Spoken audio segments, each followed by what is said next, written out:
They mocked her tears and banished her to the wild.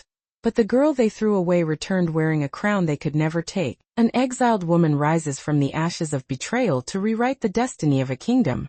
Not with vengeance, but with compassion. This is the tale of survival, royalty, and one final tear before power. In the heart of a golden savanna, where the winds whispered stories into the ears of ancient baobab trees, there was a village called Nwansi. It was a land of rhythm and color, drums echoing through dusk, women weaving stories into fabric, and men speaking in riddles at the fire. Yet amidst all this life, one soul walked as if cursed by death.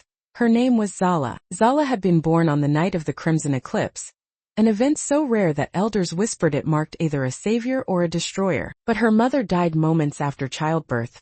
Her father disappeared into the forest the next day, never to return, and the hut they lived in burned mysteriously within a week. The villagers declared her cursed. "She's the child of fire and misfortune," muttered the market women. "She doesn't even cry like a normal child," hissed the drummers. "She will bring doom upon us," prophesied the blind elder who hadn't spoken in years, only to break his silence when he touched her tiny hand. So Zala grew up not as a daughter of the village but as its shadow. No one wanted to house her, so she slept under the weeping fig tree near the burial grounds. She fetched her own water from the stream, learned to trap rabbits and snakes to eat, and sewed her clothes from discarded fabrics left behind by careless children. Yet through it all Zala never complained. She was silent but strong, rejected but radiant. Her eyes carried an ancient sadness, but they also held something deeper. A spark, a fire that hadn't yet found its purpose. As years passed, children became men and girls became wives, but Zala remained alone. Her beauty had bloomed. Smooth skin like roasted cocoa, lips like ripe plums, and hair that stood like a crown of defiance. Yet no man dared claim her, for they feared waking beside her would bring drought, plague, or worse. She found work doing things no one else dared do, cleaning animal droppings from the chief's compound, digging graves when the old gravedigger died, even gathering herbs in the haunted forest. In exchange she was given crumbs and coin, just enough to survive. One evening, after a long day of washing bloody mats from a failed birth, Zala sat by the river. Her hands were raw, her back ached, and as the sun began to sink, casting the world in a burnt orange glow, she whispered to the river, "What sin did I commit by being born?" A bird chirped nearby. The wind shifted, but the river gave no answer. That night, Zala heard a rustle near her tree. She stood alert, gripping the small knife she always kept hidden in her waist wrap. A figure crawled toward her. A boy barely 10, bruised and trembling, his lips cracked from thirst. "Please don't let them take me," he gasped. Before she could speak, torches flickered in the distance. Angry voices rang through the night. "The thief ran this way. If we catch him, he'll lose his hands." Zala looked at the boy, skin like hers, eyes full of terror. Then at the mob approaching. She had two choices: hand him over and win rare approval, or protect him and invite more hate. She pulled him into the hollow behind the fig tree, covering him with her thin blanket. Then she stood in front of the torch-bearing villagers as they arrived. "You seen a thief boy pass through here?" a burly man demanded. Zala shrugged. "No one comes near me at night. You know that." They hesitated. No one liked being close to her too long, as if misfortune might rub off. They muttered curses, spat at the ground, and moved on. After a few tense minutes, Zala helped the boy out. He was still shaking. "Why were they chasing you?" she asked softly. "I was hungry. I tried to take a yam, but I dropped it and ran." Zala pulled a small pouch from her side. A few roasted tubers she'd saved for herself. She handed it to him. "But you'll go hungry," he said. "I've survived worse," she smiled faintly. The boy ate, tears mixing with dust on his cheeks. That night he slept beneath her fig tree. By dawn he was gone, without a name, without a goodbye. Zala thought that would be the end of it. Just another night. Just another act of silent kindness. But fate remembers the smallest kindness when the time is right. The next morning, the villagers found goat blood splashed on their shrine. A bad omen. By noon, a merchant wagon caught fire, and by sunset, the well ran dry. The chief's advisor declared, "It is her again. Zala brings the curse." They dragged her into the center of the village. She didn't resist. Children threw pebbles. Women shouted curses. Men raised fists. The chief stood, arms crossed. "You hide thieves. You sleep in cursed grounds. You walk without blessing or covering. What do you say for yourself?" Zala looked around, at the faces that had never seen her as human. at the feet that had stomped on her dreams since she was a girl. Her voice was quiet but steady. If your hearts are cursed, you will find demons and even angels. That night, they did not beat her, they exiled her, banished her to the outer edges of Nwansi, near the lion-infested gorge, a place so feared that even wild dogs avoided it. She gathered her few belongings and walked without tears. But the earth felt her pain, the wind carried her sorrow, and the crown began to stir in its chamber. Because the girl they cast away was never cursed, she was chosen. The days after her exile blurred together in a haze of dust, hunger, and cold. Zala now lived beyond the last line of huts, where the fields ended and the wild began. No one visited, no one brought food, and no one dared speak her name aloud. The only sound she heard was the wind screaming across the gorge, a haunting howl like the cry of a forgotten ghost. But Zala did not break. She built a small shelter out of sticks and clay, hidden in the curve of a rocky hill. She planted cassava roots where the sun hit strongest, and fetched water from a stream 2 miles away. The wild beasts stayed away. Maybe they sensed she was more wounded than dangerous. Or maybe, like the villagers, they feared whatever fate clung to her soul. Every morning she woke before the sun. Every night she whispered to the stars, not in prayer but in defiance, "You may bury me in silence, but you will never silence my spirit." Seasons changed. The drought that had plagued Nwansi passed. Rain returned. Crops grew again. The people prospered, and soon they forgot about the girl by the gorge. But Zala never forgot them, not in hatred but in memory, a lesson etched into her very being. One morning, nearly 3 years after her exile, she was returning from the stream when she heard rustling in the bushes. She tensed, gripping her handmade spear. But instead of a beast, she saw a child, limping, bleeding, barely conscious. Zala rushed to him. "Are you lost?" she asked. The boy didn't answer. His eyes were wide with fear, as if he had run from something horrifying. His leg was cut badly, and his clothes were torn. She carried him to her hut, cleaned his wounds with herbs, and fed him the last of her roasted cassava. For 3 days she nursed him, and still he wouldn't speak. On the 4th day he whispered one word. "They killed her." Zala gently asked, "Who?" "My sister. We were escaping from the mines. They beat her. I ran." Zala's heart clenched. She had heard rumors of illegal child labor camps in the east, but no one dared speak of them openly. And yet here was the truth, broken and breathing in her home. She didn't press him for more. He needed healing, not interrogation. For weeks the boy stayed with her. He began to smile, to laugh, to live. His name, she learned, was Jomo. His parents had died when he was 6. And he'd been captured while begging in a faraway town. The men who took him made him work in dark, dangerous tunnels to dig for precious stones, stones that would one day shine on rings, tiaras, and crowns far from the lands of the suffering. Zala taught him how to trap rabbits, how to fish using sharp sticks, and how to listen to the language of birds. For the first time in years, her laughter returned, cautious, like a guest unsure it was welcome, and in the boy's presence, her soul began to thaw. But she knew this moment of peace couldn't last forever. One evening, as the stars began to appear, Jomo asked, "Why don't the villagers like you?" Zala looked at the fire. The flames danced with memories she buried deep. "They believe I'm cursed," she said simply. "Are you?"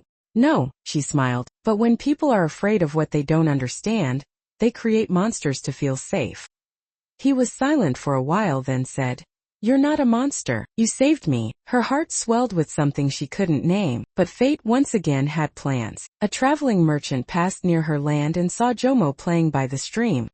He returned to Nwansi and told the village that the cursed girl was hiding a strange boy. The villagers, ever suspicious, feared she was raising a future thief or rebel. Whispers turned into fears, and fears turned into flames. They came again, this time with spears and fire. Zala saw the torches flickering from the hilltop. She hid Jomo beneath a false floor she had dug for emergencies. As the mob arrived, she stood outside, arms folded. "We warned you," the village chief's son barked. "You were banished, and yet you invite strangers to hide with you?"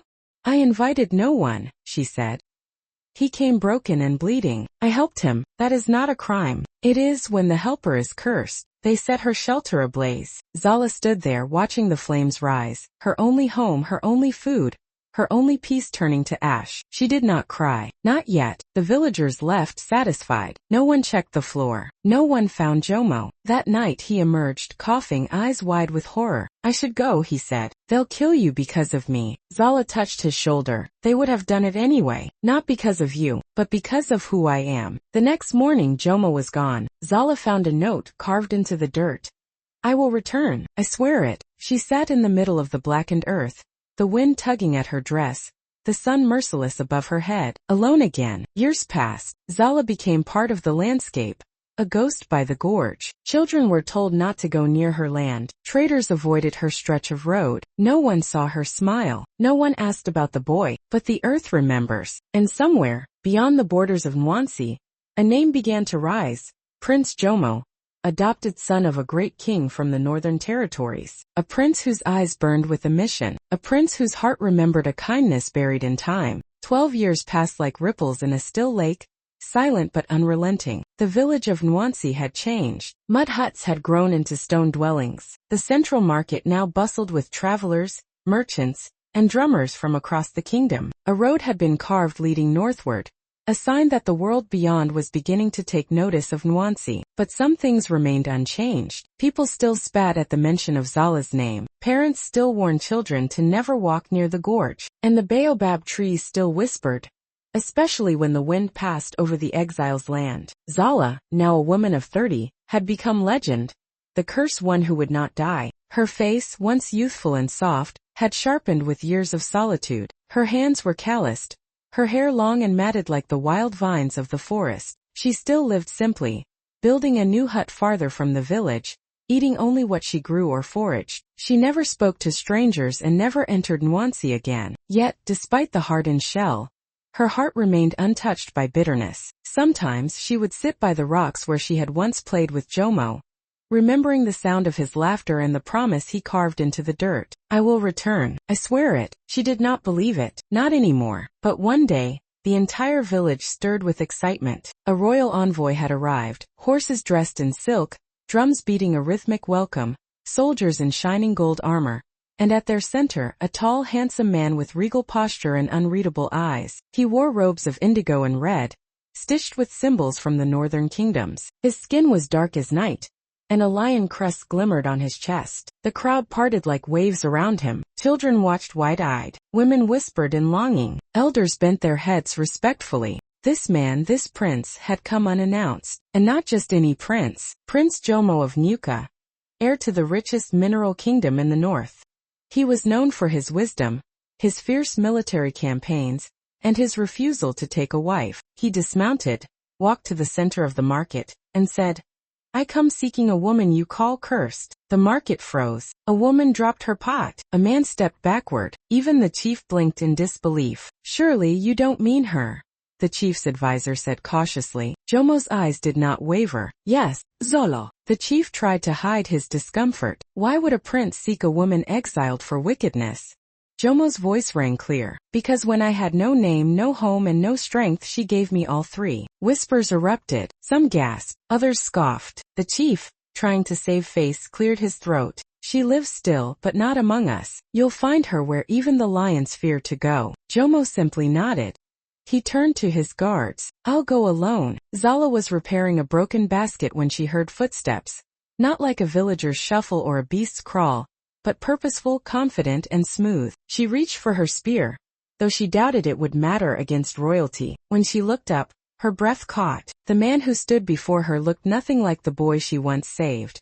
And yet his eyes were unmistakable. That same storm of pain and fire. That same soul. Jomo smiled softly. You're exactly as I remember. Fierce, unafraid. Zala rose slowly, heart pounding. And you came back. I said I would. Silence hung between them, thick with years and memories. He looked around her humble dwelling, the cracked pots, the stitched mats, the scars on her hands. I've looked for you ever since I left. My journey to Nuka began with your kindness. Zala folded her arms. Why return now? Jomo stepped closer. Because I owe you more than my life. You gave me dignity when I had none, and now I want to return it. I don't need gold, she said quickly. I didn't come with gold. Then what? Jomo's voice softened. I came to give you your name back. Zala blinked. My name was never taken. No, he said. But your honor was, your place, your truth. I came to tell the world what you are. Not cursed but chosen. Her throat tightened. Why would they believe you? He stepped forward, placing a small velvet pouch in her hand. She opened it. Inside lay a necklace. One she had seen once in her childhood on her mother's neck, a family heirloom thought to be lost in the fire. Her fingers trembled. I kept it all these years, he said. I found it under your old fig tree before I left. I knew I'd come back one day, and I wanted to bring it with me, to remind you who you were. Long before their fear rewrote your story. Her eyes shimmered. Come back with me, Zala. Let them see who you really are. They returned to the village together. Zala walked through Nwansi not as a shadow, but as a storm. Regal, tall, silent and proud. The same villagers who once spat in her direction now stepped aside in awe. Children clutched their mothers. Old men stared at the earth ashamed. At the village center, Jomo raised his voice. This is Zala, the woman who saved my life, who raised me from ash, who is more noble than any royal blood. The chief stammered. We didn't know. You knew, Jomo said firmly. You just didn't care. Zala said nothing. She didn't need to. Her silence was now power. That night, the drums beat louder than they ever had before. Fires danced in celebration. The villagers watched as Zala sat beside Jomo in the seat of honor, her body cloaked in royal robes, her necklace glowing under the moonlight. But when the cheers rose, Zala wept. Not tears of pain but of release, of years spent alone, of wounds that had finally found balm. She cried not for what she had lost, but for what she had finally reclaimed. The world saw her tears and mistook them for weakness, but only she knew. It was the last tear she would ever cry before the crown. The night after her return, Zala lay awake on the soft mat spread beneath the open sky. The village celebration had ended hours ago, but the rhythm of distant drums still pulsed in her chest. The crown was no longer just a symbol on a distant prince's chest. It was slowly becoming a part of her story too. Jomo sat beside her, his gaze fixed on the stars. You carry a heavy burden now, he said softly. Zala nodded. I never wanted this. He smiled, but it was tinged with sadness. None of us choose the path, but we choose how we walk it. The next morning Zala followed Jomo to the palace gates. They were not grand like the tales said, no marble or gold, but strong, carved from ancient hardwood and iron. Guards bowed respectfully as they passed, whispering about the exiled queen. Inside, the palace was alive with color and sound. Tapestries hung on stone walls, embroidered with scenes of hunting lions, fertile rivers and mighty kings. Servants bustled in and out, their voices rising and falling like a symphony. Zala felt out of place yet strangely at home. Jomo led her to a chamber where a throne sat empty, carved from ebony and ivory, crowned with lion motifs. This will be yours if you want it. Zala looked at the chair, the weight of expectations pressing on her. I am no queen, she said. I am a woman who survived. Jomo took her hand. That is exactly why you must be. You understand pain, loss, and fear. You will be a queen who listens, who cares, who leads with truth. Over the weeks that followed, Zala learned the ways of the court. She studied the languages spoken across the kingdom, learned about the laws and the land, and met with elders and advisors. But most importantly, she listened. She listened to the farmers who feared drought, the traders who worried about bandits, and the mothers who hoped for peace. At first, the court resisted her. Some nobles whispered behind her back, questioning her birth and her exile. Others feared she would change the old ways too quickly. But Zala was patient. She spoke quietly but firmly at council meetings. She proposed small reforms, better irrigation, education for children, protection for workers. Slowly respect grew. Jomo watched her with pride, but he also knew the challenges ahead. One evening, as the sun dipped behind the hills, a messenger arrived with urgent news. Bandits have attacked the northern border villages, the man said, breathless. They've taken hostages and burned homes. The people plead for your help. Zala's heart clenched. She had seen the ruins of villages before, felt the despair of the displaced. This cannot be ignored, she said. Prepare the council. We leave at dawn. The journey to the northern border was harsh and unforgiving. The landscape shifted from lush forest to dry savanna, where thorny bushes scratched their legs and the sun beat down mercilessly. Zala rode beside Jomo, her face set with determination. When they arrived, the devastation was worse than she imagined. Homes lay in ashes, fields were trampled, children clung to broken mothers, eyes wide with terror. Zala met with village leaders, promising aid and protection. She organized patrols, helped rebuild shelters and arranged food supplies. But the scars ran deep. One night, as she walked among the villagers, a small voice called out, "Are you really a queen?" A little girl asked, clutching a ragged doll. Zala knelt, meeting the child's eyes. "I am, and I will do everything I can to keep you safe." The girl smiled faintly and hugged her knees. But the greatest test was yet to come. Word arrived that the bandits were led by a man who once served in Jomo's father's army, a traitor who sought to overthrow the kingdom. Zala and Jomo knew they had to act swiftly. With the help of loyal soldiers and villagers, they set a trap. Under the cover of night, they surrounded the bandits' camp. The battle was fierce and chaotic. Firelight flashing, swords clashing, and shouts echoing across the plains. Zala stood at the front, not as a helpless exile but as a warrior queen. She wielded a spear with skill learned from years in the wild, her eyes burning with resolve. When the traitor fell, captured and defeated, the villagers cheered. Zala looked to Jomo, who smiled with quiet pride. Returning to the palace, Zala realized the weight of the crown was more than just authority. It was responsibility for justice, for peace, for hope. She had cried before the crown, but now she would stand tall beside it, for the people, for the future, for herself. The palace was alive with anticipation as dawn painted the sky in shades of rose and gold. Today was the day the kingdom would witness the crowning of its new queen, Zala, the exile who had returned to claim her rightful place. But beneath the celebration, beneath the cheers and the music, a quiet storm brewed within her heart. She stood before a mirror carved from polished ebony, her reflection framed by the delicate golden crown resting atop her head. The jewels sparkled like captured stars, but to Zala, they felt heavy, a weight she had long prepared for, yet feared to bear. Her fingers trembled as she traced the intricate patterns etched into the metal. This crown was more than a symbol of power. It was a promise, to the people, to Jomo, and most of all to herself. Memories flooded her mind, the lonely nights in the forest, the whispered curses of villagers, the warmth of the boy she once saved who grew into the prince by her side. She thought of the tears she had shed, tears of sorrow, of pain, of hope, and how they had paved the path to this moment. A soft knock interrupted her reverie. Jomo entered, his smile gentle but filled with pride. "Are you ready?"